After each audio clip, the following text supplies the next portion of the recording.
Selamat datang di channel Pemuja Malam. Jangan lupa like, share, and subscribe ya. Terima kasih. Chapter 5. Dompet kelihatan tebal meski duitnya kritis. Hati Rere terlalu rapuh. Ia yang selama ini haus perhatian sekaligus kasih sayang seolah mendapatkan pawang. Bersama Ojan, ia mendapatkan semuanya. Memang jumlah materi yang Ojan berikan kepadanya tidak banyak. Namun cara Ojan mendapatkannya, juga kenyataan pria itu yang selalu serba memberikan semuanya serba untuknya, memang menjadi keistimewaan tersendiri. Terlebih, tak semua orang termasuk itu seorang suami akan melakukan seperti yang Ojan lakukan. Karena jangankan yang dianggap kurang waras, yang waras saja belum tentu akan melakukannya. "Mommy, kenapa malah nangis?" Lirih Ojan jadi merasa bersalah. "Maaf banget ya, belum bisa kasih banyak, apalagi yang merah-merah." Yang Ojan pikir alasan Rere sedih karena uang yang ia berikan terlalu sedikit. "Tadinya mau langsung aku kasih semuanya, tapi masa iya kalian enggak jajan? Aku saja sedang jajan, apalagi kalian kan?" Rere menggeleng-geleng, menepis anggapan sekaligus kekhawatiran Ojan yang ia yakini lantaran bagi pria itu, alasannya menangis karena sedih, uang yang Ojan berikan hanya sedikit. "Enggak, Dad, ini aku beneran bahagia," yakinnya setelah ia juga sampai mendekap sang suami. Dekapan yang makin lama makin erat. Beberapa saat kemudian, kenyataan Rere yang pasti terisak, juga kedua matanya yang sembab, menjadi perhatian tersendiri untuk Axel. Di depan ruang kerjanya, Axel yang kebetulan akan keluar dari ruangannya dan masih berdiri di bibir pintu, meratap berat kesedihan sang adik. "Kenapa? Kalian berantem? Tadi aku lihat kamu sama Oja di bawah sudah nangis-nangis." Axel beratap Rere penuh keterangan. Sang adik langsung sibuk menggeleng dan berakhir mendekapnya. Dekapan yang makin lama makin erat. "Aku bahagia banget, Mas. Alasanku nangis karena..." Rere menceritakan semuanya. Ia diberi es krim dan juga pendapatan pertama suaminya. Padahal biaya rumah sakit saja sudah Ojan yang membiayai menggunakan tabungan Ojan. Dan selama ini diurus Sepri. Mendengar itu, Axel berangsur menghela nafas lega seiring ia yang juga balas berdekap adiknya. "Sesuatu yang mengandalkan rupa memang belum tentu bikin kamu bahagia. Apalagi kalau kamu sudah tahu wataknya kurang baik dan dia enggak bisa diajak berubah. Jadi yang harus kamu lakukan sekarang, syukuri sekaligus jaga. Kamu sudah pernah terlunta-lunta karena cinta memandang fisik sekaligus tahta dan harta. Fisik dia terluka, harta dia ambil. Beneran gak ada yang tersisa. Bayangin kalau kamu sama yang tanggung jawab, mau kerja dan bahkan memuliakan kamu.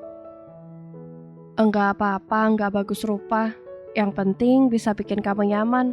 No KDRT apalagi jajan sembarangan." Hanya itu yang bisa Axel katakan, meski ia yakin sang adik akan jauh lebih bahagia jika bersama Ojan. "Kuncinya sabar, arahin, terus dukung setiap kerja kerasnya karena aku lihat Ojan bakalan kerja apapun asal dia dibayar dan bisa kasih kamu sama Adam kebahagiaan. Syukur-syukur cita-citanya jadi artis besar terus kasih kalian kehidupan layak terwujud dalam waktu dekat. Amin Mas, amin. Sekarang doaku beneran itu," balas Rere merasa sangat bersyukur sekaligus beruntung. Yang mana sampai detik ini ia masih tidak menyangka dirinya akan menemukan kenyamanan dari seorang Ojan. Padahal dulu awal mereka bertemu dan itu niatnya akan menjodohkan Alena, adik mereka, dengan Sapri. Rere takut setengah mati kepada Ojan. Lain dengan Adam yang saat itu sudah langsung yakin kalau Ojan justru Dedi-nya. Kisah hari ini benar ditutup dengan kenangan indah Rere atas perjuangan Ojan yang selalu ingin membahagiakan keluarga kecil mereka. "Dedi, boleh peluk?" rengek Rere ketika semuanya sudah tidur. Tapi ia belum bisa. Ojan yang sudah setengah sadar, langsung bersemangat. "Ya pasti, my wifey, aku ya mau banget. Girangnya sudah langsung membentangkan kedua tangannya dan siap merengkuh tubuh Rere. Mendapatkan sambutan tersebut, Rere juga jadi kegirangan. Hingga diam wanita itu menyadari sekaligus mengakui cintanya kepada Ojan membuatnya jadi mulai alay. Keesokan harinya, Ojan yang sudah siap sarapan di meja makan, tak sengaja mendengar suara azam dari ponsel. Ojan mengetahui ponsel tersebut sebagai ponsel Azura, namun karena Ojan penasaran, ia sengaja mengintip layar ponsel itu dengan sangat hati dari samping. Innalillahi dubillah setan, kaget azam dari seberang sana. Padahal, Ojan hanya mengintip dari jarak sangat dekat. Kumis sama bibir apalagi gigimu loh. Aku tahu kamu Ojan. Soalnya enggak ada yang lebih jelek dari kamu, lanjut azam yang kali ini mengomel. Hahaha, Ojan tertawa penuh kemenangan. Jam, ini aku jadi orang kota. Kemarin aku syuting. Meski cuma gigi aku yang diambil. Dibayar 50.000 aku. Hahaha. Yan, tolong dikondisikan. Yan, jaga jarak dari lensa kamera biar yang kelihatan di sini bukan hanya kumis sama bibir dan gigi kamu, omel azam lagi. Tak sedikit pun merasa tersinggung apalagi marah, Ojan segera melakukan saran azam. Ia segera mundur guna menatap azam secara saksama. Oh, sudah sama Uncle Ojan, lembut Azura sembari mengemban sabiru. Ia baru kembali datang, dan langsung santai saja ketika Ojan izin untuk mengobrol dengan azam. Mbak Azura, tolong dikoreksi panggilannya buat Ojan. Enggak sudi aku. Sabiru sama Aurora manggil Ojan Uncle juga. Protes azam dari sana. Dan benar sewot. Sambil meraih ponsel Azura yang disandarkan ke wadah sendok, Ojan berkata, apa salahnya kalau aku dipanggil angker juga lah Jam? Nah, benar, angker saja. Kamu memang angker dan cocok dipanggil angker, balas Ojan yang seketika menjadi semangat. Heran ya, Jam, bahasa Inggrisnya paman kok angker. Angker kan maksudnya serem. Horor kanlah intinya ya, Jam, ucap Ojan sambil duduk di salah satu kursi yang ada di sana. Ya intinya memang cocok buat kamu, sergah azam. Tapi bojoku ayu, Jam, balas Ojan dengan bangganya sambil tersenyum cerah kepada azam. Sementara maksud dari kata, bojoku ayu, ialah istri cantik. Aku sampai mau ke dukun buat tanya, kok bisa? Bisanya Rere mau sama kamu? Matanya kena guna. Guna apa gimana? Atau, dia kesurupan? Apa gimana? Balas azam dan sudah langsung membuat Ojan ngakak. Orang syirik tanda kurang menarik. Makanya belum soledut. Balas Ojan merasa bangga pada nasibnya. Sebab baginya, mendadak diajak nikah oleh Rere memang ibarat rezeki nomplok. Sumpah lo Yan, sini balik ke kampung. Aku geprek kamu buat makan lele dumbo di belakang rumah Mami Septi. Dari seberang, azam tampak begitu emosi. Tapi itu justru menjadi kebahagiaan tersendiri untuk Ojan. Sabar Jam, sabar. Orang sabar pantat sama perutnya lebar. Gini kan, kita bestai. Iya, kan, apa kamu cuma mau bestai sama Ibu Siti? Balas Ojan yang malah makin membuat lawan bicaranya bertanduk. Yan, kamu enggak bikin resepsi kan? Soalnya meski kamu di kota, aku yakin hidupmu malah lebih susah karena kamu saja enggak kerja. Menyimak itu, Ojan langsung berpikir serius. Karena biar bagaimanapun, yang azam katakan tak sepenuhnya salah. Tapi kan kemarin aku syuting beneran, Jam, gigiku bakalan masuk TV. Hahaha, oh, Pak Ojan, cuma gigi yang masuk TV saja bangga. Kadal saja bisa, Yan. Di seberang sana, azam dengan sangat puas menertawakan Ojan. Cinger, Liri Ojan merasa sangat terzalimi. Ya sudah, sekarang kamu ke sini. Kamu ke Jakarta dan praktik. Gigimu disoting terus masuk TV juga.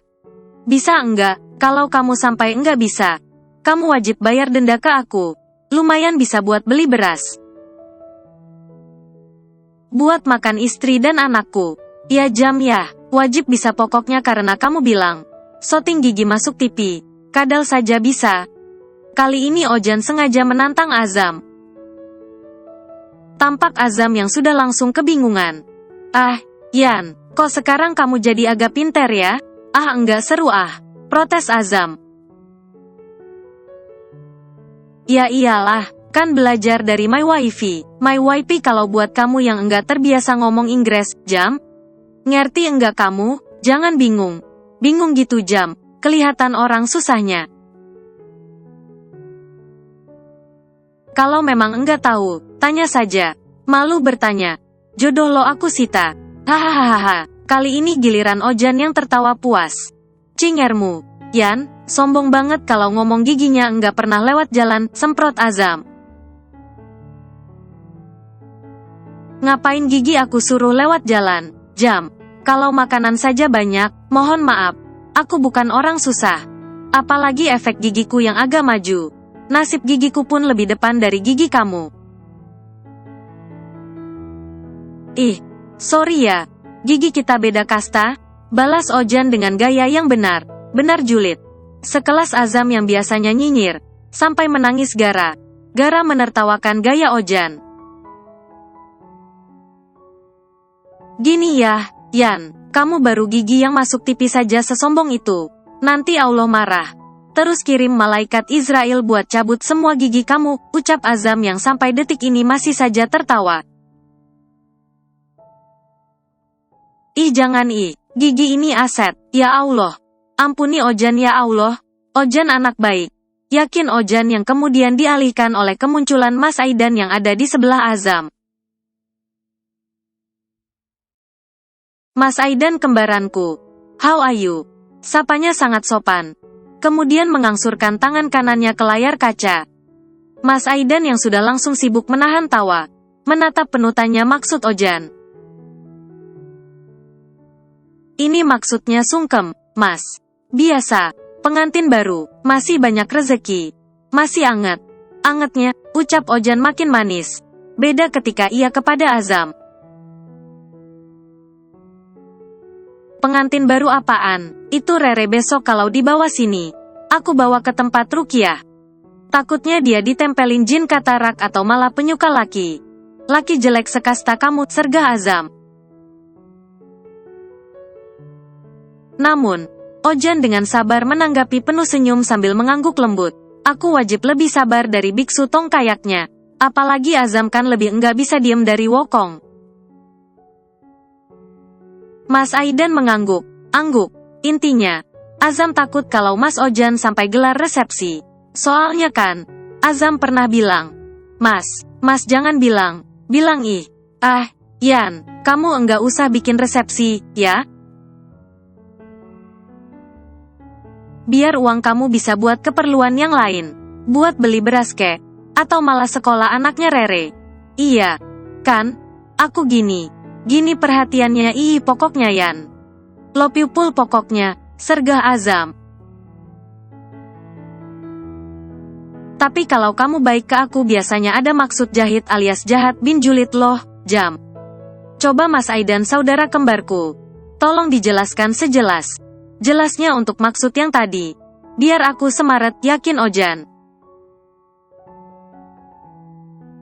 Hingga akhirnya, ia ingat atas nazar Azam yang akan kondangan sebesar 50 juta andai Rere sampai mau nikah dengan Ojan.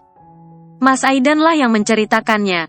Sementara Azam justru menjerit panik dan sampai mengakhiri sambungan mereka secara sepihak. Awas kamu Jam, tunggu pembalasanku. Aku bakalan pulang. Bikin resepsi sekaligus sunatan. Bukan sunatan buat aku karena punyaku saja mau abis mirip digerogotin rayap. Aku mau nyunat Adam biar sekalian. Sunat di kampung kan bisa sekalian liburan. Besok enggak usah ada hiburan. Cukup nempelin mic saja ke mulutku biar rame. Yang penting semuanya termasuk pembaca wajib kondangan biar bisa buat modal usaha dan jadi bahan nafkah buat my wifey alias my wifey. Ucap Ojan yang sudah langsung buru lari. Belum sempat Ojan benar keluar dari dapur, Rere dan Adam yang akan ia susul sudah datang ramai bersama Azura dan juga Excel. Ada juga mamanya Rere yang masih di kursi roda dan didorong oleh Elena, bontot dari Excel bersaudara. Mbak Azura, ini HP-nya. Si Jam-Jam Sutris alias stres karena terancam kondangan 50 juta ke aku, ucap Ojan yang kemudian mengemban Adam. Adam mau sunat kan? Besok kalau kita pulang kampung. Rencananya kan Dedi mau gelar resepsi. Nah, Dedi mau sekalian sunat kamu. Nanti kamu naik jaran alias kuda. Atau malah delman, ya? Mau ya, sunatnya kan enggak sakit, bujuk Ojan dan yang lain ia yakini langsung menyimak. Sambil sarapan, rencana resepsi pernikahan Ojan dan Rere, serta sunatnya Adam pun dibahas. Semuanya setuju, dan siap mengadakan acara tersebut di kampung. Acaranya akan digelar jika urusan di Jakarta sudah selesai. Duh, butuh duit alias dana gede berarti ya. Gimana ya, kita? Kira, abis dana berapa? Coba nanti aku tanya Sepri. Apa bahas sama my wifey, kayak yang di TV? TV kan, suami istri selalu bahas apa? Apanya berdua? Pikir Ojan yang jadi mengakui bahwa anggapan Azam yang merasa Ojan makin pintar sejak tinggal di Jakarta memang benar adanya. Enggak ngangka, urusan sunat sampai Mas Ojan pikirkan. Alhamdulillah. Ibaratnya, ini buah dari kesabaranku. Selain akhirnya aku merasa jadi istri sekaligus wanita seutuhnya. Bersama Mas Ojan, Adam juga sudah langsung merasakan memori masa kecil indah. Batin Rere sembari menikmati nasi goreng di piringnya.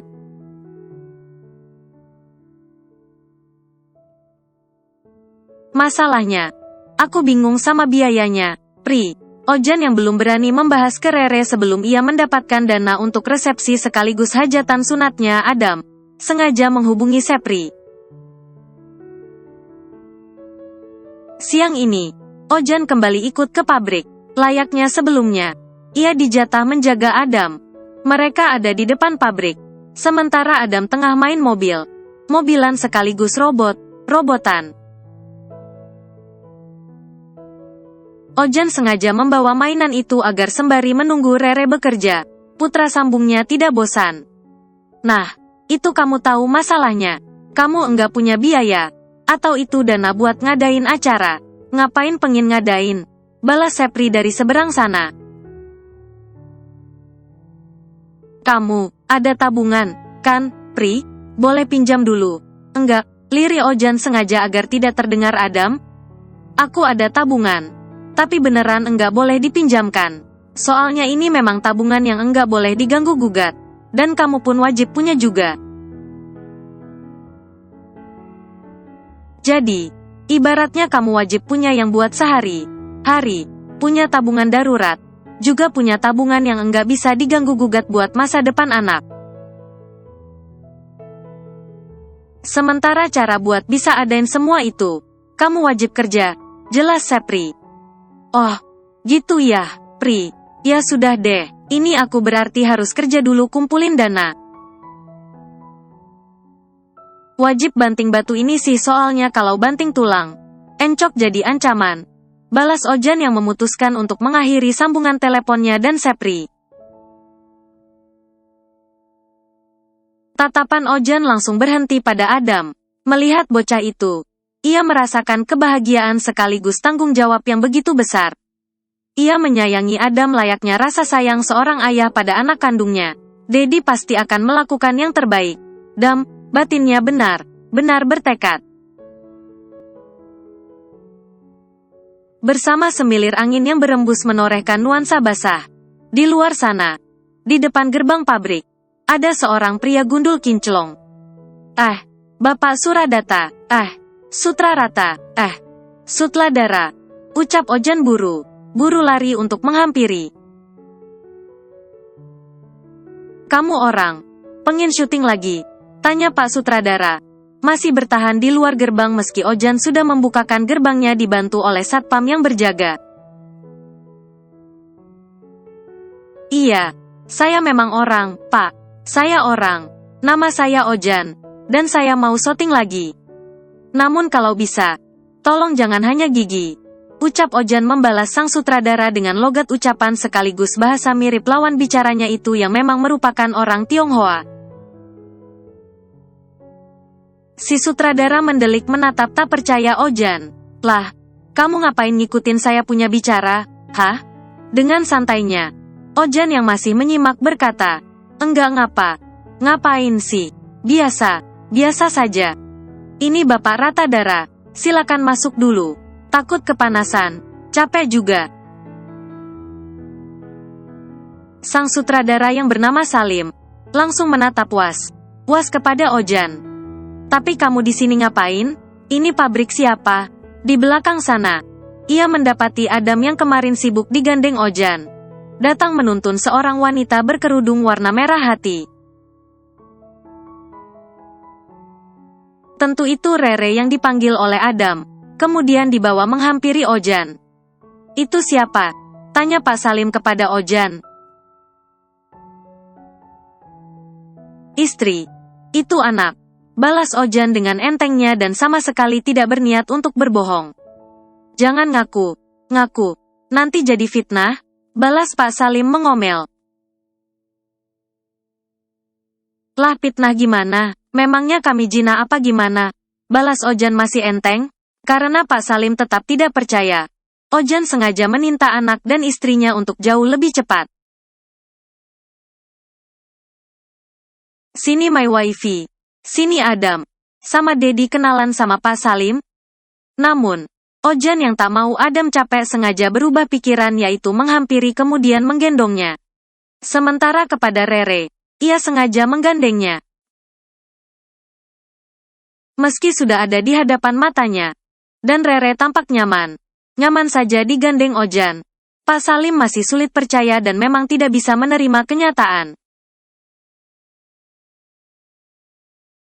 Sekelas Ojan yang tergolong tidak tampan, memiliki istri secantik Rere dan itu sampai berhijab dalam artian, sangat menjaga diri dari pergaulan. Ini kalian beneran sudah menikah?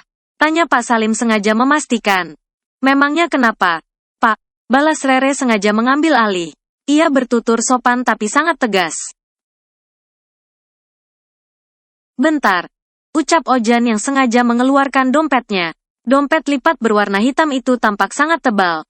Dan ternyata berisi beberapa fotokopi surat nikah, kartu keluarga, dan juga KTP Ojan.